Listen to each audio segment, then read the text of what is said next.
Hi, I'm Kate Dramis. I am the author of the Curse of Saints trilogy, and I'm really excited to talk with you. Me too. They thought Where does the white would stand out on the shelf because in the States most of the books are black. And so they wanted it to, they ran a test and they thought the white would stand out more. It's a good point. Yeah. Where did you find your imagination? I had a dream about a girl calling down lightning to save a friend. And it lingered in my mind for months. Like I could not get it out of my head. And I, at the same time, could hear this conversation that ended up being between Aya and Will. And it was just on repeat in my mind. And I finally sat down and wrote it down, and I was like, "Oh, this is interesting." It's worth it. Yeah, and it was the start of the book. I'm very much a writer that gets ideas from being out in the world and consuming content as well. So I'm reading, I'm traveling, I'm talking with people. There are a lot of times that I'll be out and I'll just stop dead in the middle of the road and I'm like, wait, I have an idea and I have to write it down. But yeah, that's definitely how I get my ideas. And music, I listen to a lot of music. When did you start writing? For this book, I started it in 2020 and I finished it in 2021, so it took me about a year. But I've been writing since I was a kid. It was just a way for me to get my thoughts out of my head. I have a very busy mind, a very anxious mind. Very creative. Yes, very creative. So I used to write like little short stories. I wrote banned fan fiction for a while. But this was my first like full book. Why writing fantasy and not romance, full romance? Yeah, so I actually, fun fact, I have written a romance. It's just not out yet. But I started with fantasy because, no one knows that. That's like it's little known. It's kind of. Oops, spoiler. Sort of. I actually, at the time, I was writing a rom-com before I started The Curse of Saints. That will never see the light of day. Like it will never, the one I wrote afterwards will hopefully see the light of day. This one was not good. But I went to the mountains with some friends and I told them, don't let me work on this fantasy book. I have this other book I'm working on. But I got into the mountains and it was like cold and dark and moody. It was October, it was Halloween weekend. And I was just like, the vibes. Like I feel like I should write the fantasy vibes. And when I sat down to plan out the book, this was the first time that I had felt like I had a whole story to tell and that I just couldn't stop telling. So that's why I ended up going with fantasy first. Are you excited about the release of the second? I am so excited. Yes, I'm very excited. So The Curse of Sins comes out in English in June. It is definitely, it's darker than the first book, more intense, but I'm proud of it. Do you ever consider to write a book about precisely the past of the Curse of Saints? I do, yes. Because when I read it, I feel like there's a story to write. There is, yes. I don't know how much I'm allowed to talk about it, but yes. I would love to, and I hope to. We could have a lot of details about the history of the Curse of Saints. Yes, I agree. I think it would be really cool. I really want to. I think Evie is a very interesting character, the first saint. She has a lot of history and a lot of story behind her. So I think being able to explore that would be really cool and see the first war and what that looks like. Yeah. So cool. It'd be so cool.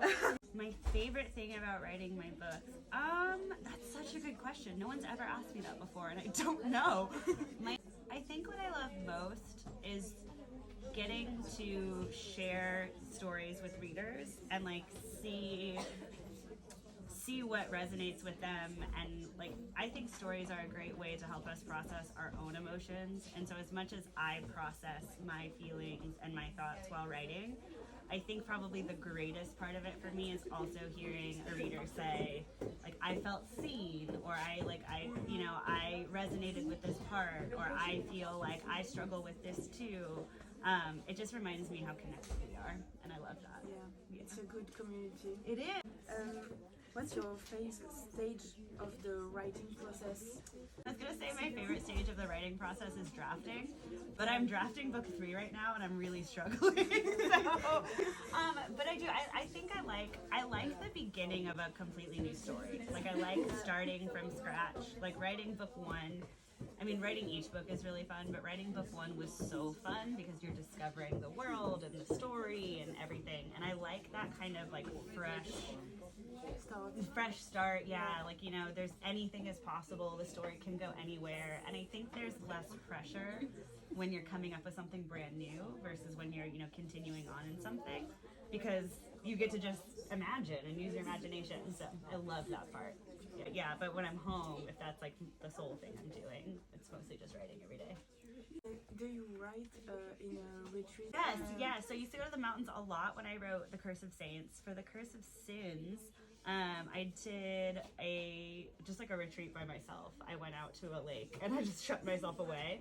And then I've actually done a couple of writing retreats with friends where we've gone out and just written and friends with authors, yes, and yes. they write too. Yes, and they're writing as well. So yeah, and we read each other's work and we workshop it. It's super fun. Oh, yeah. That must be so cool. It's so cool. Yeah. It's sometimes if I'm really into a book, I'll like write in the morning, and then in the middle of the day I'll do, because the other part of being an author is like all of the rest of the job. It's like emails and marketing and there's just a lot of admin work. And then sometimes if I'm like really tight on deadline or really in the zone, I will write again at night. I'll just like post up downstairs with my dogs, throw on something in the background and write for a few more hours. I love to read. I really read across genres. I'm really big, obviously, into fantasy. I also love romance. Like, I'm a big romance fan. Yeah, I love a good romance book. But yeah, it just depends on kind of how I'm feeling. So I'm I'm also a big fanfic reader. Like I love reading fan fiction. I think it's really fun. I love when people write fan fiction. So I read fan fiction of my favorite books all the time. My favorite trope in a book. Okay, this is so specific. Yeah. I have like a micro trope that I love. I love a really good rain scene. Okay. So when it's raining, and like usually the characters are either arguing or they're about to confess their love. Like as soon as the tension gets high, and then the author says it was raining, I'm like, yes, this is for me. Like yes, it's so good. So in my exactly. In my favorite book, my favorite book is Red, White, and Royal Blue, which I think here is My Dear Fucking Prince. And as soon as Alex shows up and it's raining and he's at Kensington, I was just like, I'm going to be forever changed. Yes, I like put the book down for a second. I was like, this is going to be a holy experience. Yes. And do you intend to write a rain scene? You know, it's so in a book. Yes. So my rom-com has a rain scene in it. Yes. I don't know if I'll get one into the Curse of Saints trilogy. Maybe in book 3. We'll see. We'll see how it goes. But there is definitely, when I sat down to write my rom-com, I was like, there has to be a rain scene. I love them. I like seeing what stands out to people and like with the camera. You're not on TV show. No, I'm not an actress. So fun. You are a great interviewer. You are. Thank you. Come back. Oh, you're gonna come back? Okay, great, awesome. Thank you. I go back and forth. No matter how far the fall and fight with me is the other one.